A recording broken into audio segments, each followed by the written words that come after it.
So let's go back to the questions people were asking before class started. And then we will get to, if we got time, we'll go look at some comments, assignment 2. And so we have a grammar, right?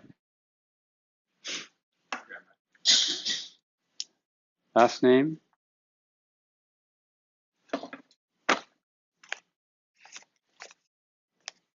Oh, so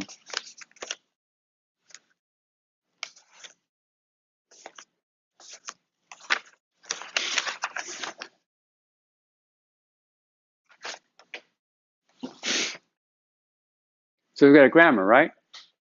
And a grammar contains move, and this is a literal string move, right? And then we have, well, but we're not done yet. Move also has what?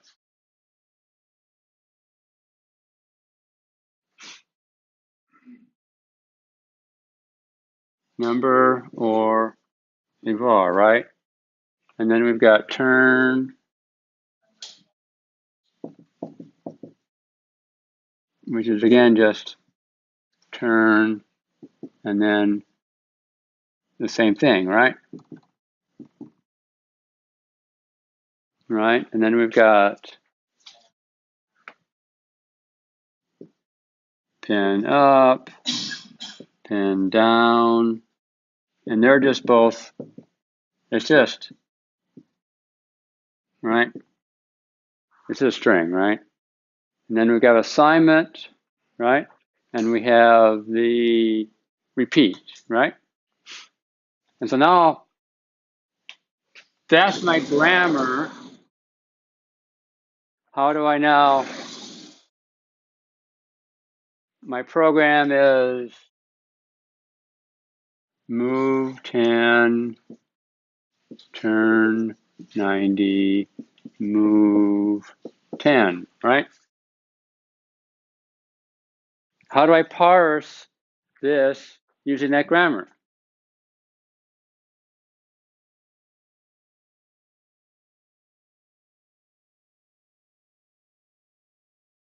No. This is, I'm not worrying about actually doing it in code, right? I follow the grammar, right?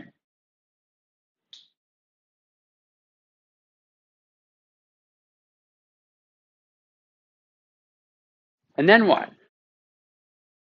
Wait. I'm done. There's no, I mean, the rule's over. There's no more. We're done. No. Forget about coding, right? Here's my grammar. I can't parse that. The grammar doesn't allow me it.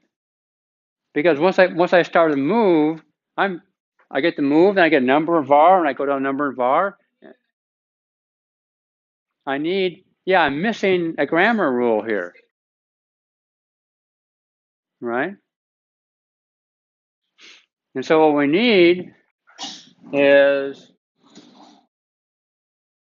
let's say program.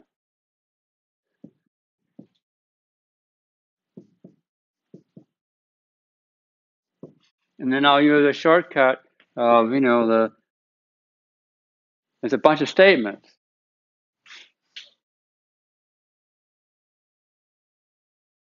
And then we'll say statement.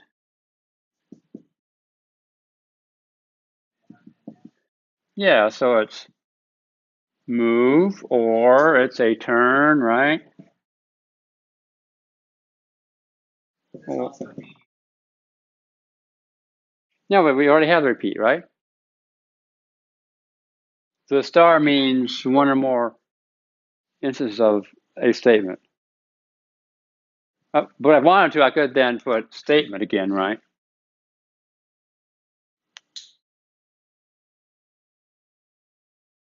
And if I did that, I could probably get rid of the top level.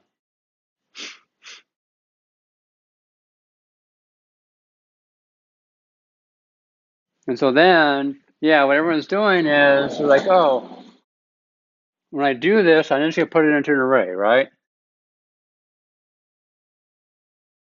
And then you're going to put a move here, move object, and a turn object here, and a move object here. And the problem with that is now we need something different to deal with this, right?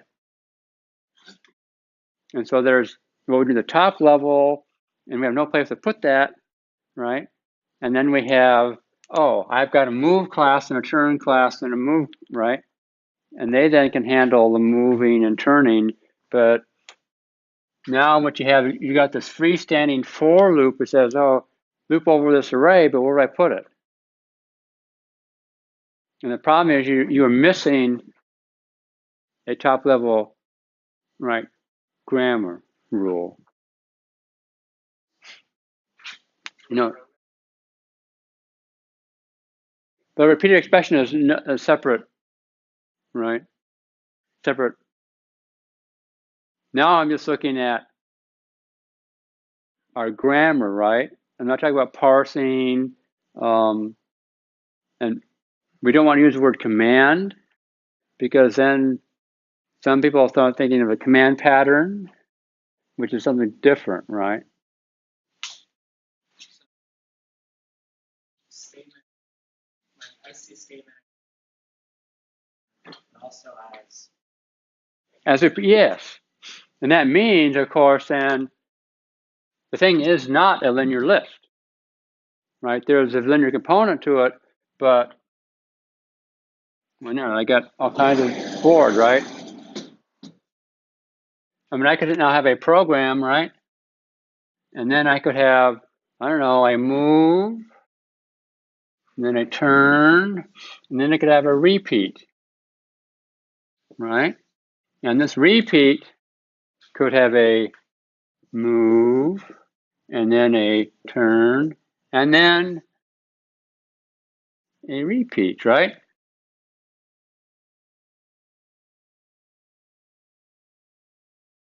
what you're saying. All the you want to put that in, you want to abstract that into a class that could very well be an array of what Right. Abstraction, right? Because now, when I create this tree, right? Now I'm going to go to the program level. At some point, I have a reference to this program object. Now I'm going to just say evaluate, right? I'd have this loop, right? But now it becomes uniform, right? Rather than having what we do and move and repeat and what we do over here with this list.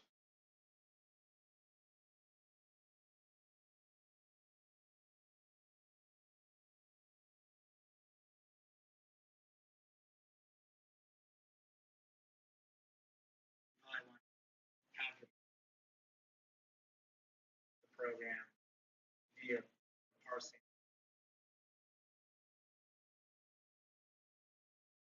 My statement is my content. Yeah, but the context now, right? The problem is, right, this turn, right? It could have, right? It could be turn K, right?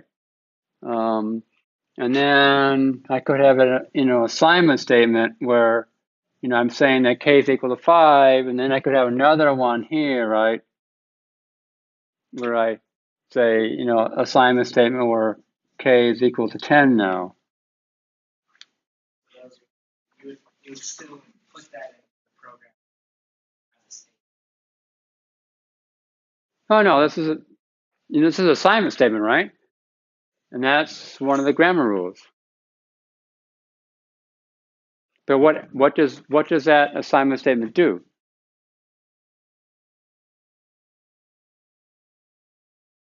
Right.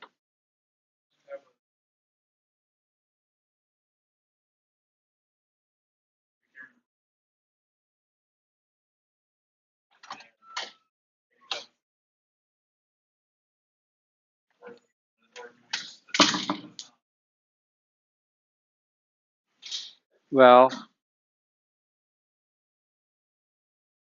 adding scope adds another interesting level of complexity, which we don't need.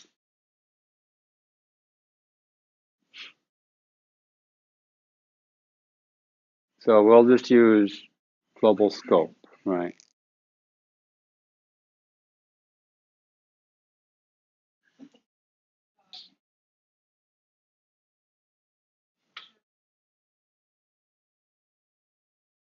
I mean, it depends where they are, right? I mean, I could have an assignment statement way down here, right? Assignment statement in the middle of the repeat. Not sure why I'd do that, but it could go there.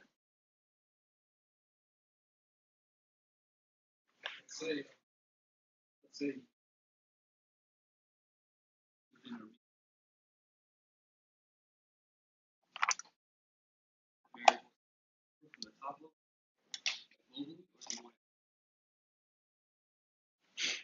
Um, that's a question that was just asked earlier, and the answer is all variables have global scope, right? Because to start doing scoping will be add more complexity.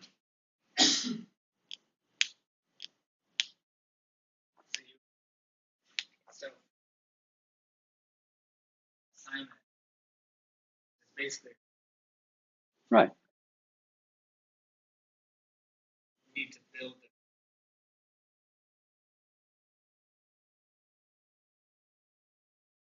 Well, again, we want things to be uniform, right? So we don't want to go halfway through this thing, all of a sudden the context is passing around, right? So we don't want that to appear in the middle of the thing. We want it to be from the beginning. You want it to be uniform.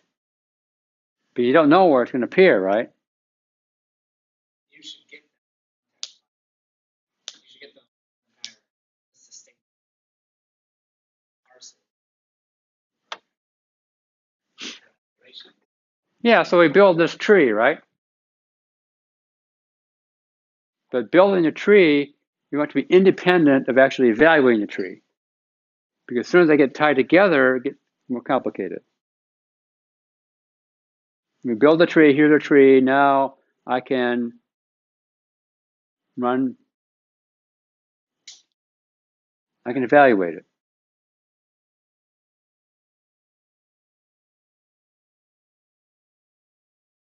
Well, it depends what we mean by interpreter.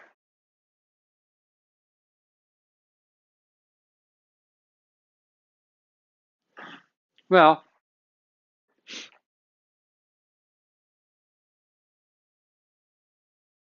and how does the interpreter relate to this abstract syntax tree?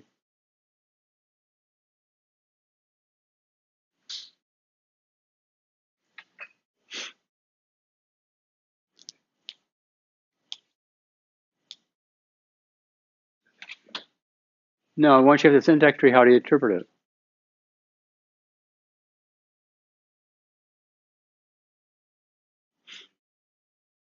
So once we have that tree, do we need a special class to actually interpret it? Because it's just calling a method on the top level tree, right?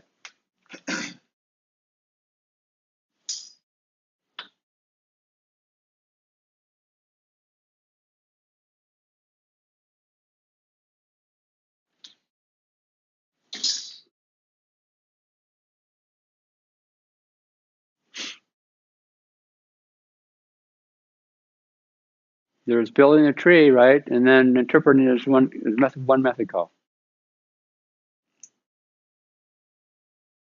You have to parse it. Parsing. You have to parse it, right? Yeah. All the interpret my language. Instruct. Yeah, the interpreter pattern just says, look, there's a grammar. Once you get the grammar, that tells you what classes you need. And then when you got a program, you get that structure, and now you call evaluate on it.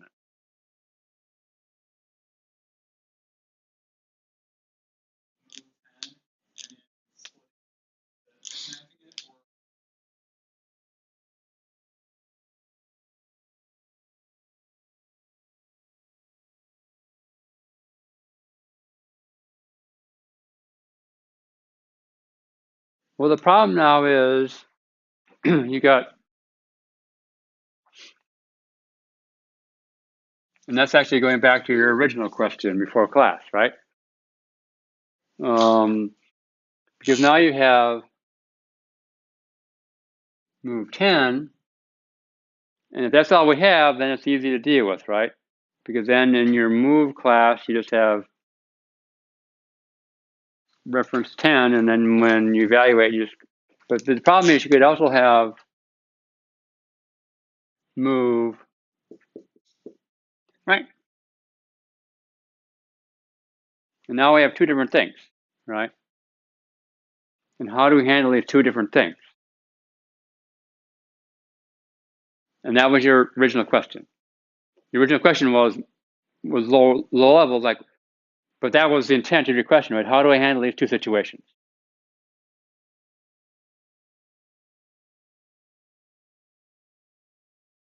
Right.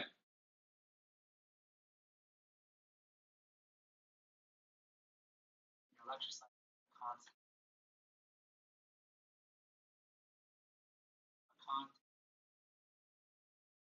concept, just return value.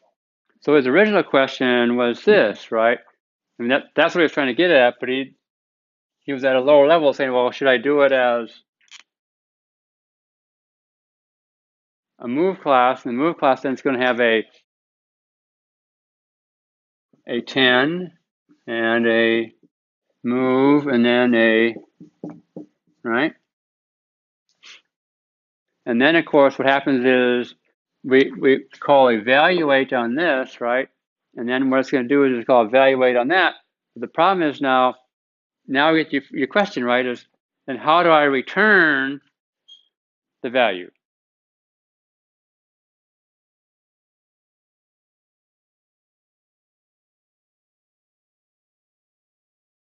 Right. So how do we return the value? And your issue was the move itself doesn't need to return anything, right?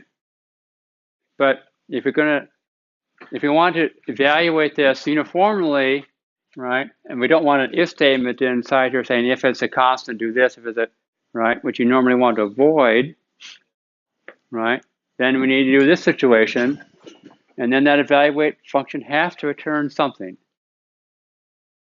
Yeah, yeah, oh yeah. I had it up here, but I didn't.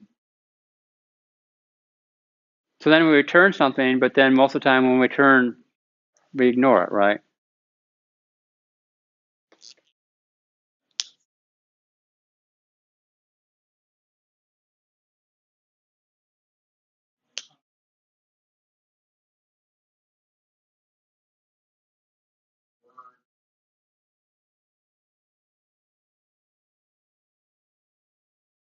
When you say interpret, do you mean parse or? Because parsing and interpreting are different things, right? When we parse it, we build this tree structure, and then when we get the tree structure, we can interpret that expression or that program, right? So if you're asking about parsing, well, when you come across when you come across a line, right, the first word you come across tells you what it is, right? And that tells you what you need to do with the next thing.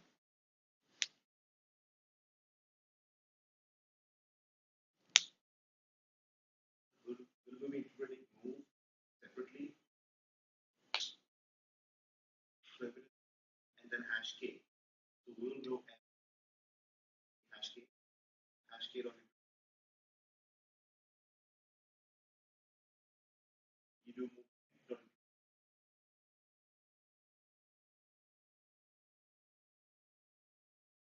It depends upon, those are two cases you have to worry about, right?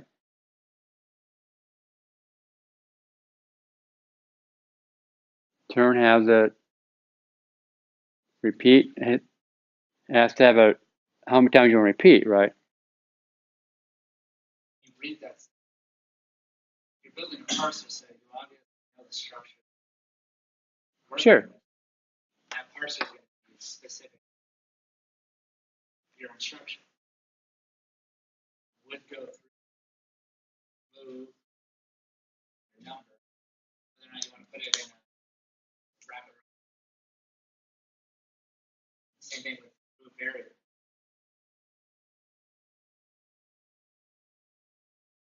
Yeah, when we're parsing, yeah, you know you have to know the structure, right? But otherwise you can't parse. I mean, parsing freeform text is really, really hard, right?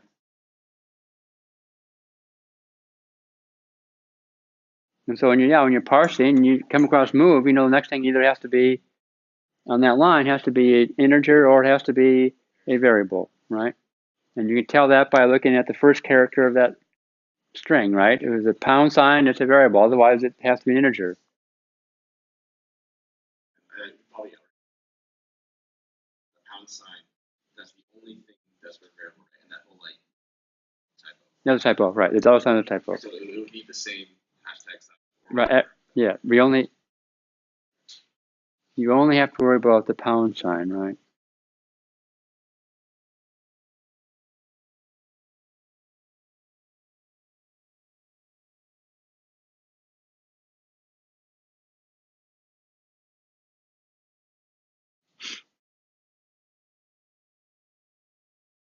Well, before I get to the visitor, there's another question that's been asked several times. And that has to do with memento.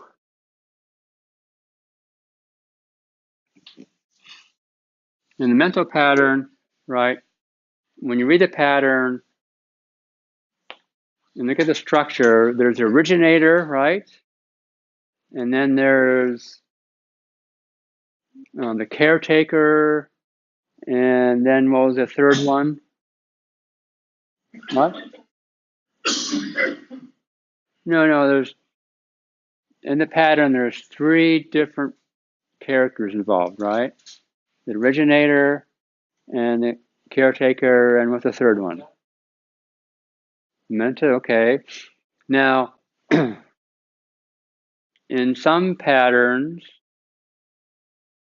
the names just represent roles. And in other patterns, the names really are what you use, right?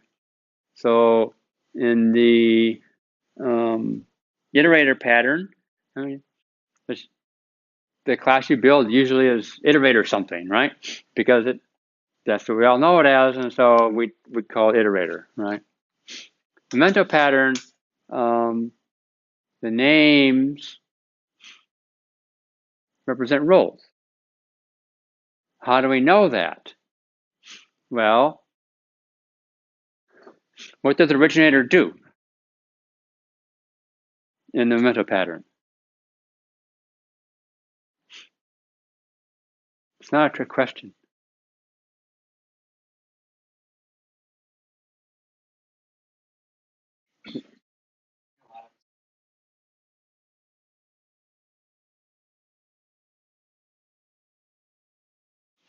Do you remember what the memento pattern does? What's that?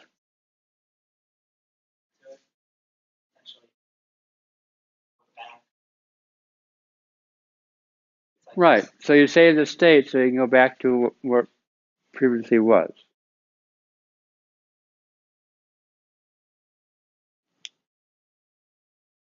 And so the originator is what?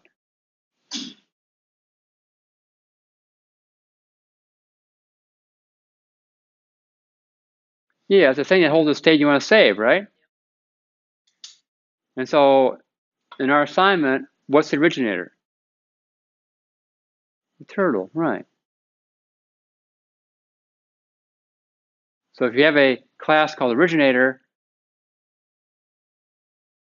you probably want to rethink that design.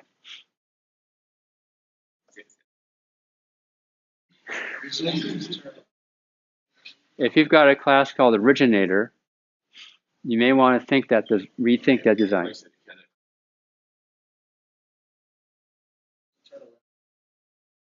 Now, who's the caretaker? What does the caretaker do in the mental pattern?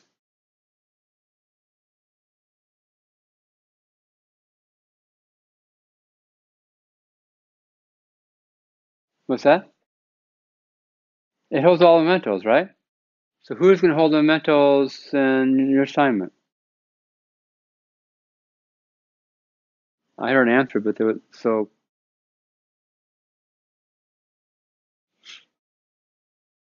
And why would they hold the mementos?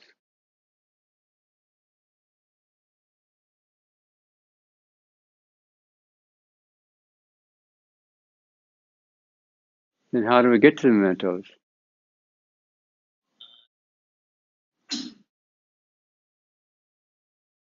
And when do we create the mementos?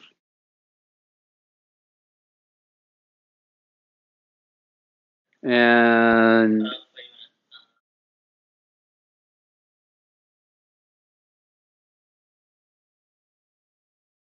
why are we creating mementos? For what purpose? So we store them later. In what context are we creating this? There's three problems, right? The first problem is just, reading that crazy file in, right? Parsing it, creating the tree structure, and once we have the tree structure, we can then call evaluate on it, right? Second problem was, the problem with doing that is it all happens at once, right? You say evaluate, and then we're done, right? So if you have an interpreter, then it's like, the Python people know this, right? But then you can sort of step through the program, right? And see what's going on. So what I've been asked to do here is, right, when we got this created turtle program, instead of going all at once, blah, blah, blah, it's okay, step by step by step, right?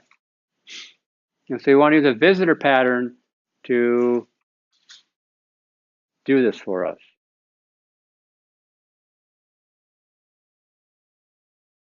Yes.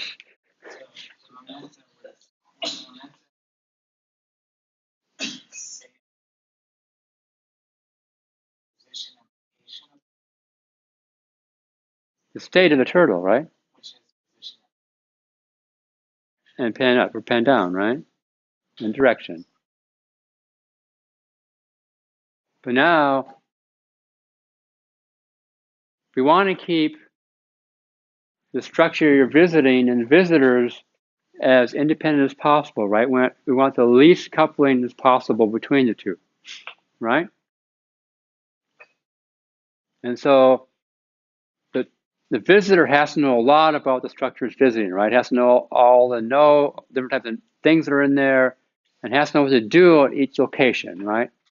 So the visitor is really, really tightly coupled to that structure. In this case, our abstract syntax tree, right?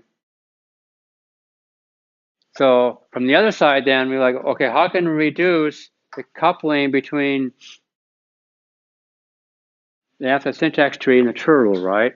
Well, the tree has to know to accept the visitor, right?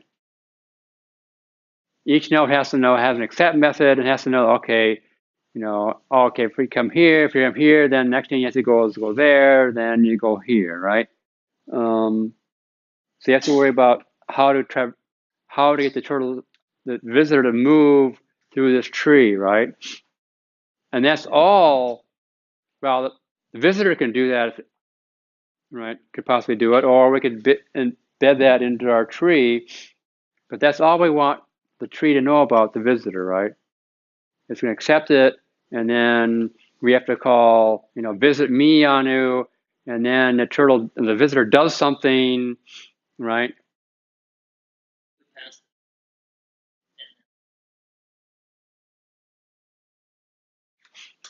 Yeah, so typically we start that off by saying, here's a visitor, we pass it to the top level of our tree structure, right?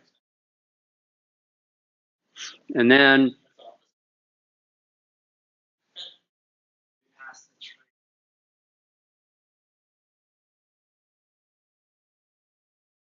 no, evaluate is completely separate, right? We don't need the visitor pattern to evaluate the interpreter pattern. Remember, the whole point of the visitor pattern is to make it easy to add more operations to the structure without having to modify the structure. Right? So the visitor pattern is there just so every time we want to do something new, we don't have to modify that structure over and over again. Right? And so the one modification we have to do to the structure is add accept, and accept has to then call visit me, and then we have to worry about how to get it to the next thing in the structure. So you say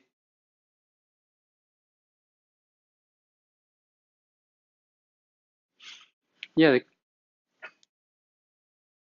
the caretaker is the one that keeps track of all the mementos, right?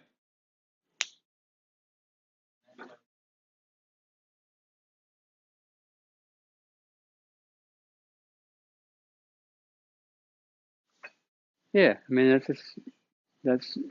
that simple, right?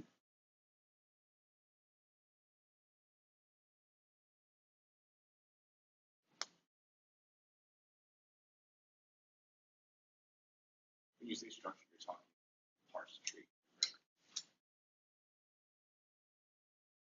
Let me call it abstract syntax tree to avoid the word parse. You say parse, and then you think about parsing, and no, we're just the abstract syntax tree. It doesn't traverse the abstract. No. I mean, it's not executing the abstract, but it's still. Yeah, remember the goal is to add more functionality without having to modify that structure. That's why there's a question 2 and question 3, right? To give you 2 different types of visitors to implement. And it's important to have 2 different types, because otherwise you'll start hard coding, right, that first visitor into the structure. Like, oh, and we don't want the structure to be modified. You should be able to create the structure, give it the accept method, right? And then, without knowing what the visitor is going to do, and then start creating visitors to visit that structure. missing the program at the top abstract syntax needs to have its own Right. AST. However you constructed that visitor function your stuff. So Right. Right. the first one uses momentum, and the second one you choose you want. Said is this thing. I care about it. But move. Right. You still have to traverse everything, right? You can't stop at the move, because when you come to repeat, they could be moving inside, right? You don't need to evaluate syntax. Right. Because again, we're adding, the visitor adds more functionality to this tree without modifying the tree, right? Evaluate is just what the tree does, right? It's also why Cedric's talking about tree. It's called. Yeah, because we do different things, right?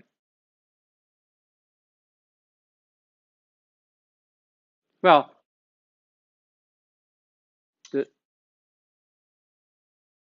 we have to talk about, there's coupling in both directions, right? There is, the visitor is tightly coupled to the structure, right? It has to know exactly what different nodes are in there, and it has to know what to do in each one of them, right? So a visitor is hard-coded to operate on that structure, and it's not going to be used anywhere else. Now, once we do that, we won't want this structure to be also tightly coupled to a particular visitor, right?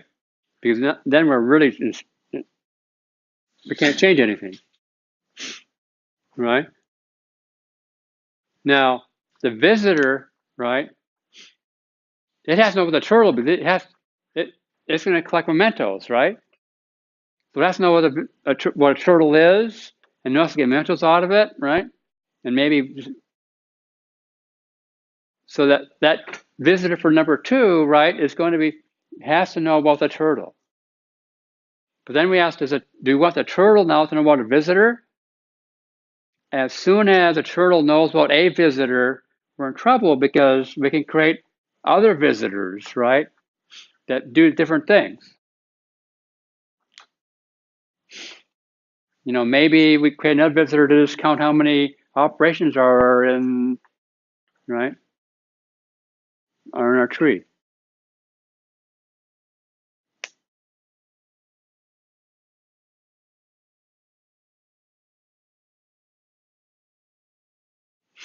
In general, when you've got 2 things, right, that interact, we don't want both of them to be tightly coupled to the other one.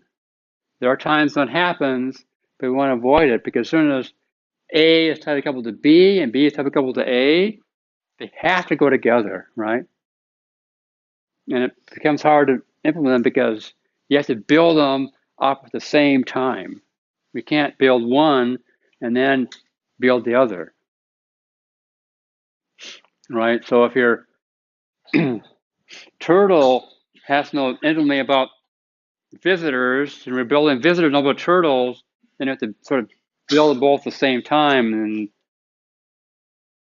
that gets dangerous because now if you make a mistake, it's hard to figure out where they're going. It's really nice to say, my turtle works, right? It doesn't know about, it's not, do you want the turtle to know about the abstract syntax tree? It's just, if it does, it's like life makes life complicated and we don't gain much. Yeah, right. Versus The second one doesn't care about mentals, right?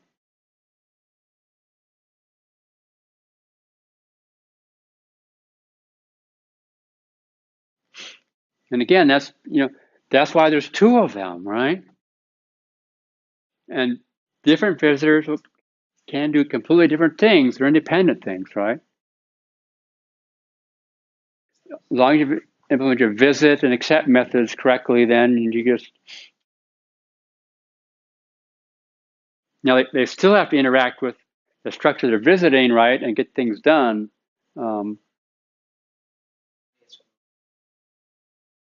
it's still necessary. Yeah, I mean, that your visitor and assignment and question 3, when it comes to a turn, it's like, oh, that's nice. I don't care, right? But it still has to, we still need those accept methods and visit X, Y, and Z, right?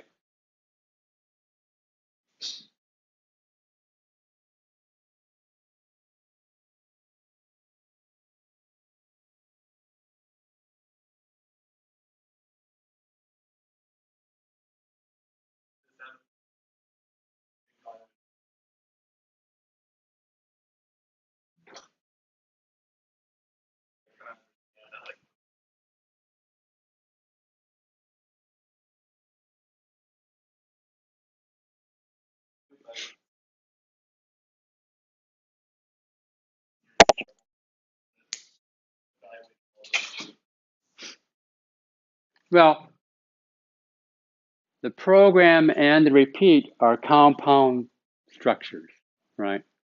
So we have just 2 examples of a compound structure in our grammar.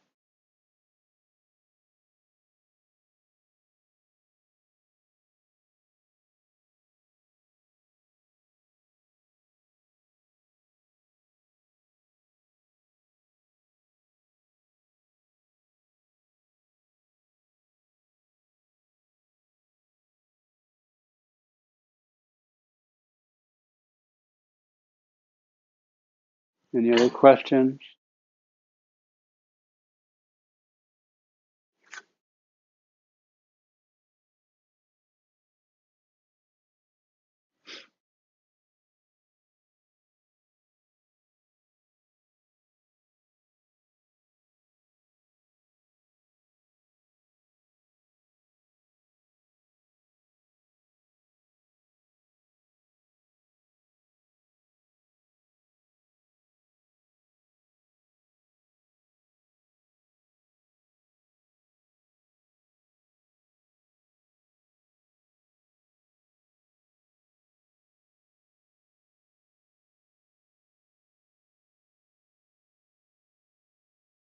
The state pattern?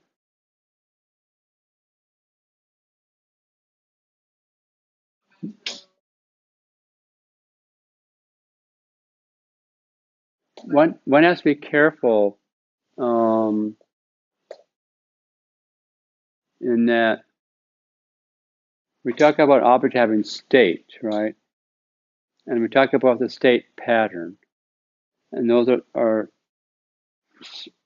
vaguely related, but they're different things.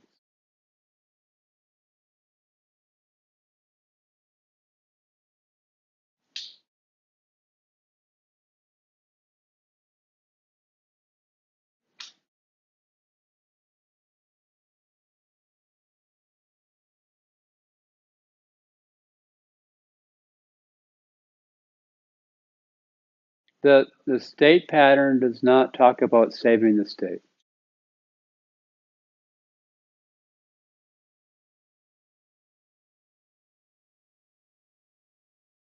The mental pattern talks about saving state. The state pattern is something different.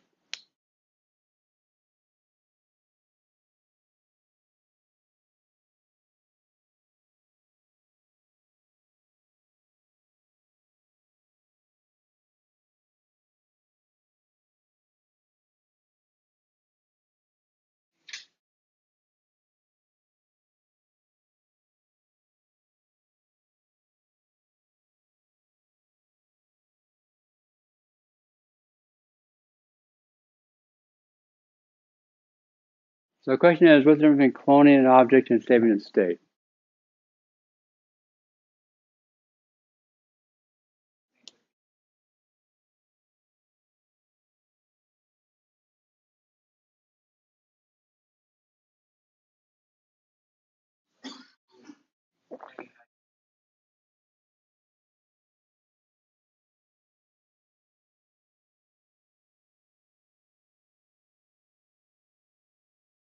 Restore. Replace a turtle.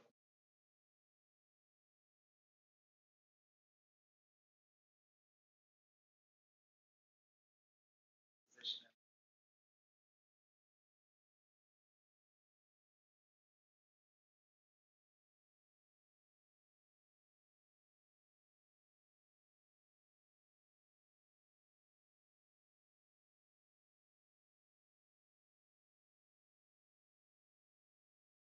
Well, so that if I clone an object, right, in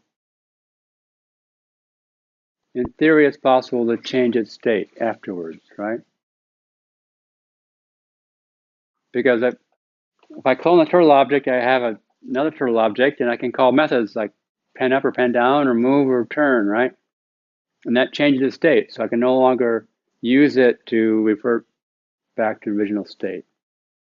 Whereas a mental pattern, right, guarantees like, okay, if you implement it correctly, right, the goal is, oh, it holds the state object, but you can't modify them.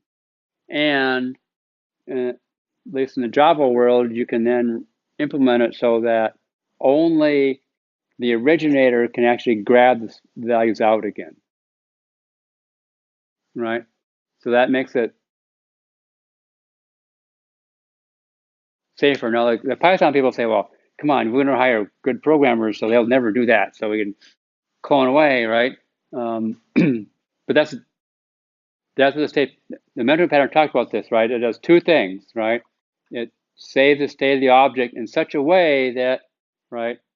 No one else can access it except the originator.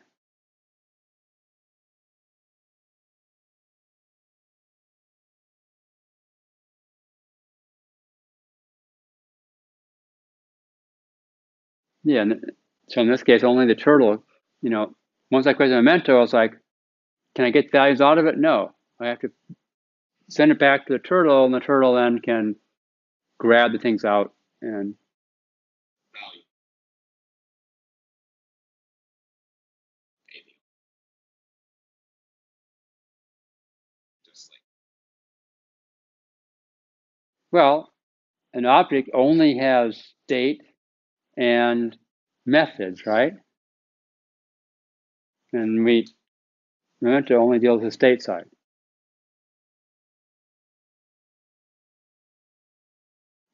What do you mean object? state. Sorry. States. Objects deal with states. Methods. Yeah, but so yeah, states. Right. State. Memento is a snapshot in the data of the object, right?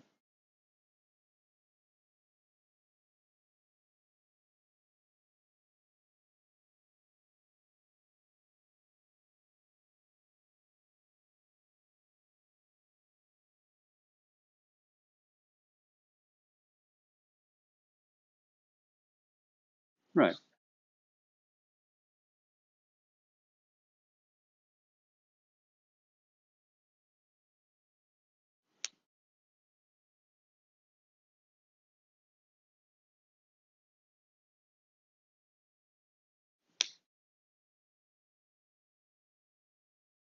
Any other questions?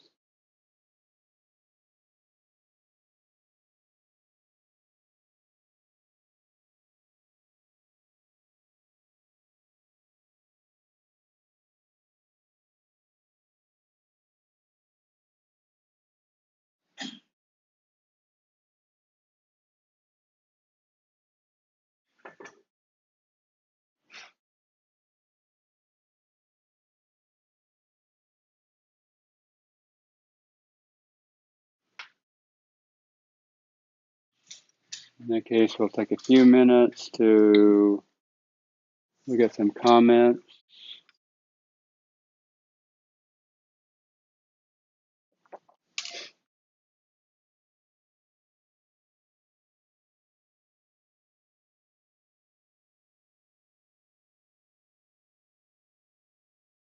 I did worse.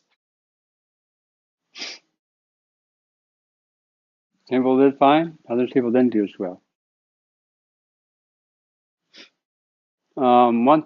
So the motivating use case for that assignment was, of course, the waitlist system that universities have, right? And so, yeah, we're talking about, I mean, San Diego State has over 6,000 classes that they offer every term. And there's, roughly 30,000 students, and each course has its own wait list, right? So we're looking at a situation where we're not going to have a single priority queue. We could have thousands of them, right?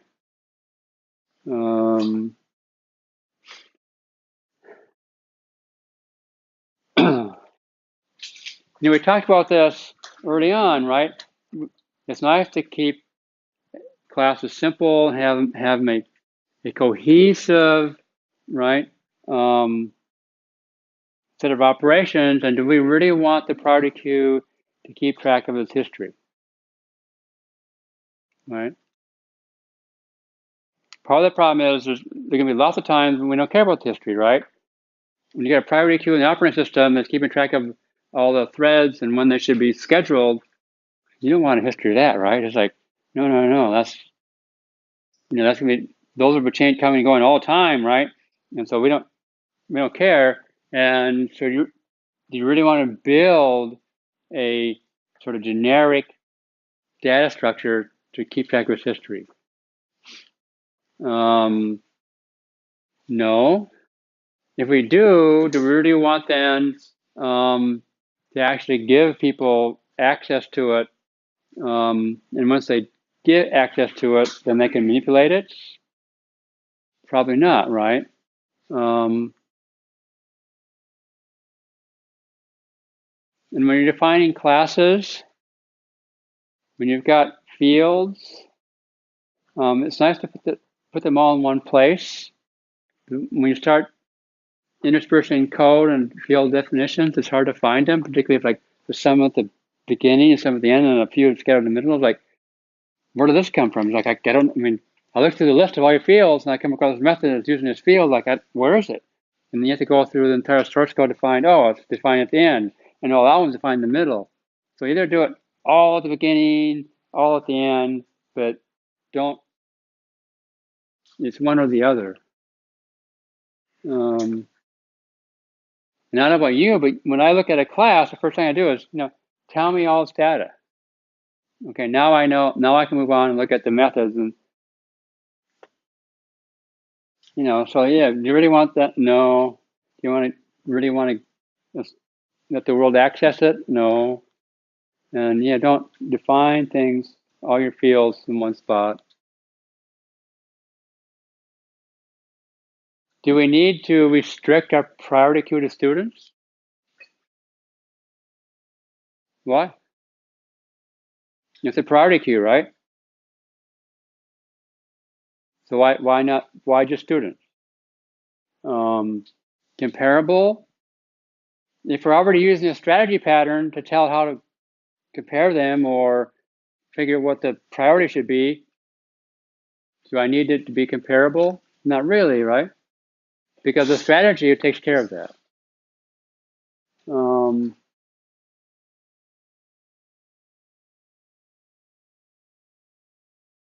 Do we need a separate subclass to deal with the strategy?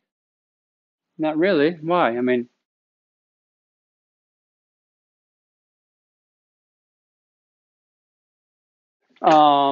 That means that this type has to be comparable, whatever it is.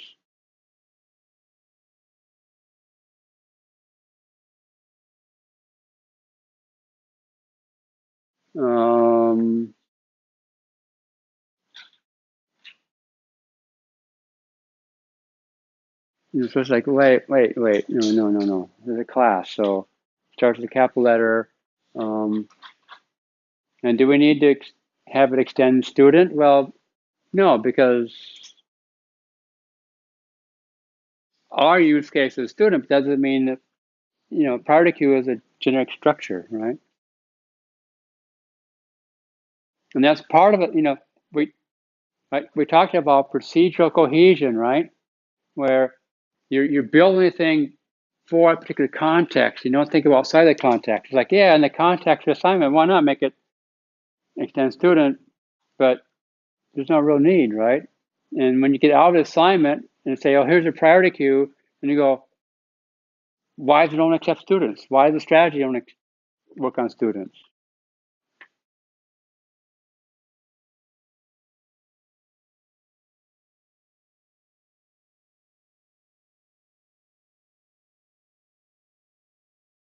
And again, the same issue is, do we really want the commands to know about the history? So you add command and then, it stores in the queue and its history. And I'm going, what? And so the execute method, you give a student, and then you add it to the queue, and then you push it on the history. And going, again, that complicates our command, and it makes it impossible to undo. Why? Well, because there's also a remove command, right? And so now I store all the times I want to add something over here, and all the times I want to remove something over here, but we don't know how they intertwine, right? Is it all adds and all removes, or is it like this, right? So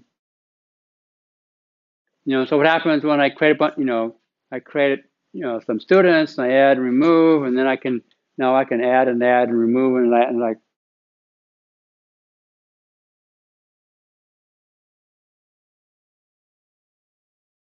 It actually took me a long time to figure out what they're doing. It's like, why do you have a history? It doesn't make any sense in your command.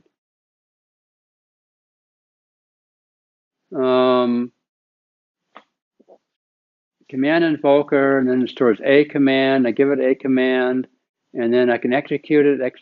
Calls execute on it, and then it calls on do on it. It's like, what's the point? Because the command, right, is indirection. The command would call execute to call some, add something to a priority queue. But now you have something to say, okay, all this class does is call execute on that one, so it can call add here, right? Why do we need that second level of indirection?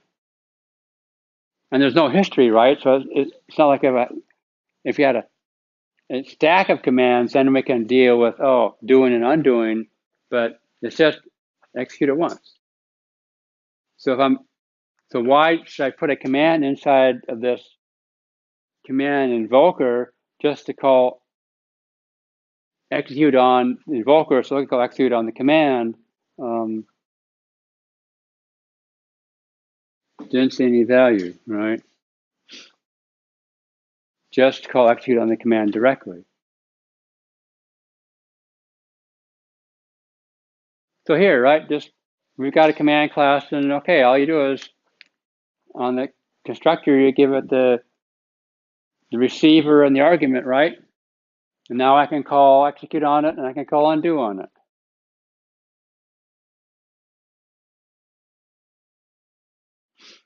And then I can, in my command invoker, I can have two stacks, right? One is ones I've executed, and then the ones I've undone.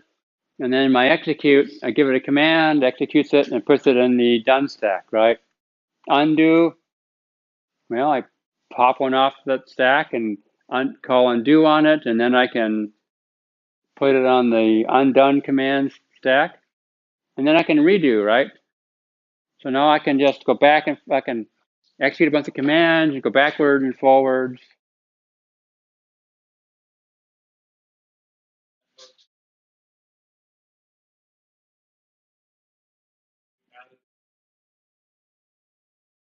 Yeah.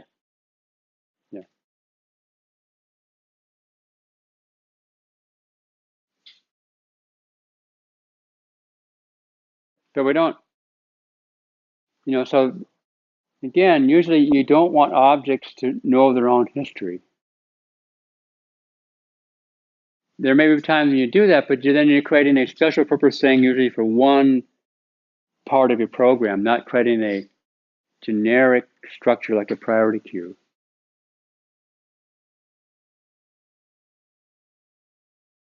And having a single command keep track of its history doesn't do us any good because there's different commands. And then if you want to undo, we have to know how they intertwine, right? And so we need one place that keeps a history of all the commands, not just a single command.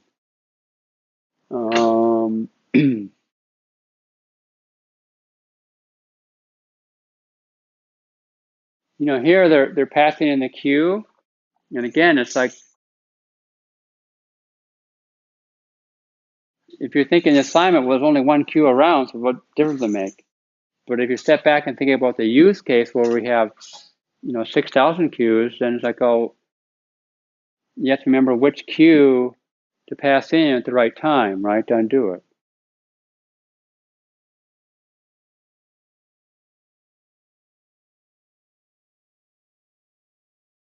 And also, it's like you create this new array list, you add it to it, and then you assign it to elements. Like,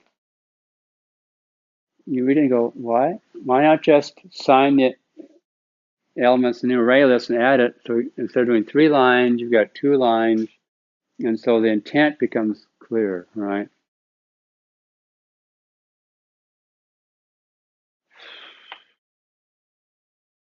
And then, how do you know which queue to pass in? In your assignment, with only one queue, okay, but in general, you're not going to know, right? So just when you create your command, just add the receiver and the argument and the constructor, and then we can You don't have to worry about it.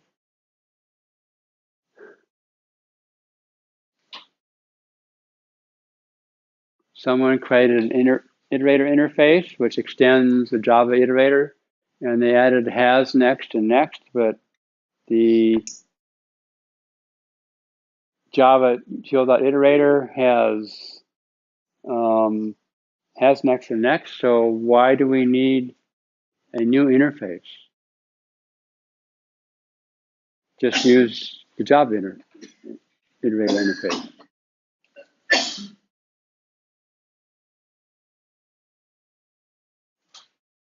And default means basically there's implementation of up there anyway, so you don't have to implement those. Just implement those two. So we really haven't gained anything, and we've created another interface that someone has to worry about.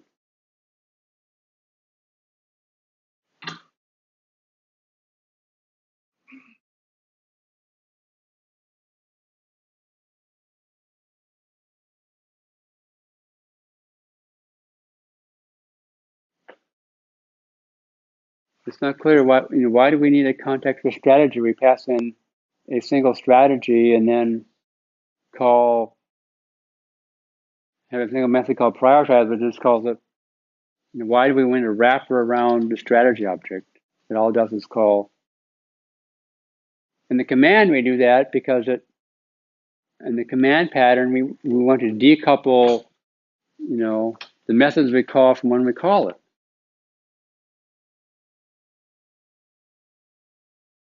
But here, it's not clear what we gain by putting a wrapper around a strategy. Just to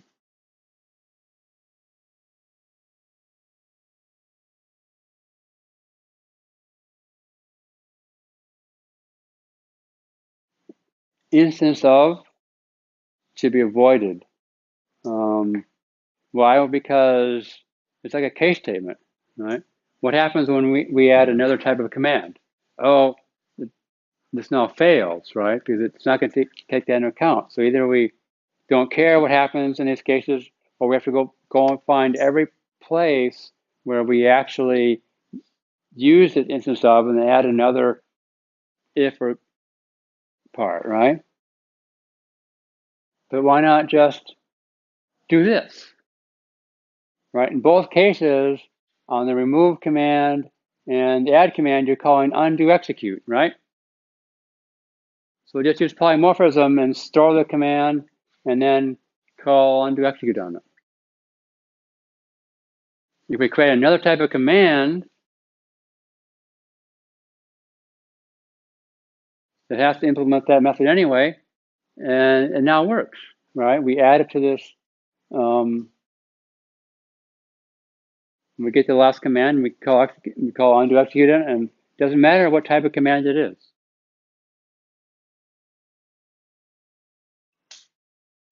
So whenever possible, avoid use instance of, and replace it whenever possible with polymorphism. So I don't have to go find them to add. I just make sure that a new class implements that method, and then when it comes up, it just calls it and does the right thing.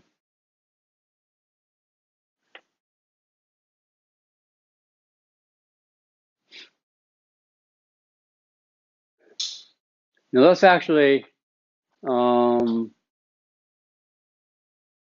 was a problem that the Java people didn't do, but the Python people did, and the Swift people did.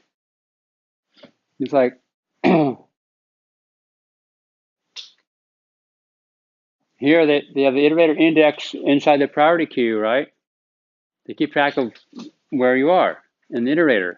But I'm going, that doesn't work. What happens when you have two iterators going at the same time on the same structure?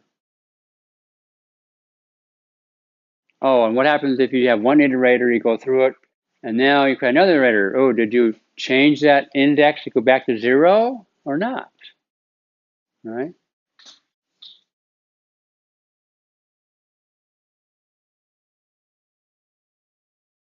Then they constrain you from not having multiple iterators at the same time. And does it reset, right? If it's not reset, you're screwed because it's at the end, and then the next iterator is going to start and say, and so it adds more complexity. You have to keep track of that state. Well, just let the iterator keep track of where it is, right? And the reason that Java people didn't do this is because they all created a separate class, and then Python and the Swift people saying, "Oh, I got these tricks I can use, and I'll just make my queue also the iterator." Right?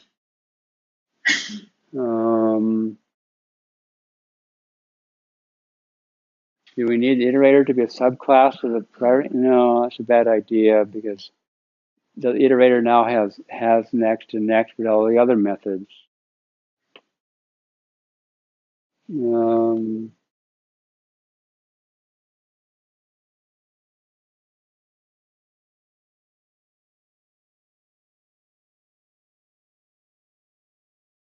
We're in the priority queue class, right? And so it's hard to imagine the add method is going to do anything besides add to the priority queue, right? If it does, then we've got big problems because an add method in that class should add it to that object, right? So why use that name?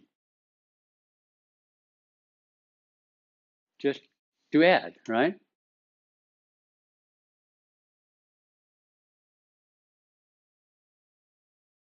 It's put, right? So the way we do it in Python is, right, Q has a put method and it's underscore put, right?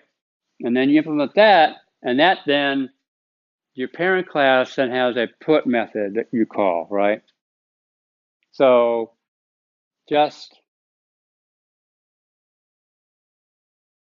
so the name is to verbose. We don't need that to priority queue because that's implied when you're inside the priority queue class, what the add method is going to do, right?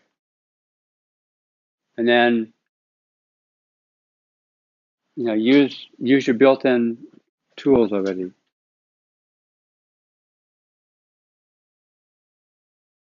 And yeah, then you do put, and then do you really want to expose the underlying structure to the outside world?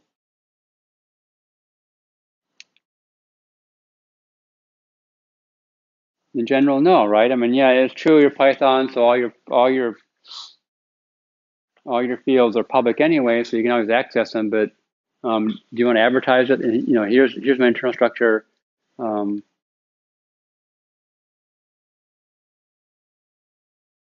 What's that? Double underscore. Yeah, but that queue is inherited from the parent class, so you're stuck. Yeah.